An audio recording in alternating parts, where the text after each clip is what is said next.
တရားနာခြင်းသည်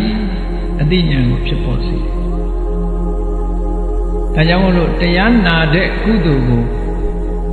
မဟာပညာသံဝတ္တနိကပฏิပဒါကုသိုလ်လို့မြတ်စွာဘုရားအင်္ဂုတ္တရနိကေကုလသုတ်တံမှာဟောထားတာရှိတယ်တရားနာတယ်ကိုမသိတာတွေကိုမေးတယ်အဲ့ဒါလို့မေးမြန်းတာတို့ကုသိုလ်ဆိုတာဘယ်လိုလုပ်ပြအကုသိုလ်ဆိုတာဘယ်လိုလုပ်ဘာကိုရှောင်ဘာကိုဆောင်ရမလဲဆိုတဲ့မေးခွန်းတွေဓမ္မနဲ့ပတ်သက်တဲ့မေးခွန်းတွေမေးလိုက်လို့အဖြေရလာပြီဆိုလို့ရှိရင်ဒါအသိဉာဏ်ချက်ချင်းရအဲ့ဒါအသိဉာဏ်ကိုစီးပူးအထုတ်ခြင်းဖြစ်သည့်အတွက်ကြောင့်ဒီလိုပညာကိုလေ့လာသင်ကြားမှတ်ယူနေတာဟာပညာပါရမီပါပဲတရားဓမ္မနာကြတယ်စာပေဖတ်ရှုကြတယ်ဆွေးနွေးကြတယ်မေးမြန်းကြတယ်ဟောတာဟာသာမန်မဟုတ်ဘူးပညာပါရမီပါလို့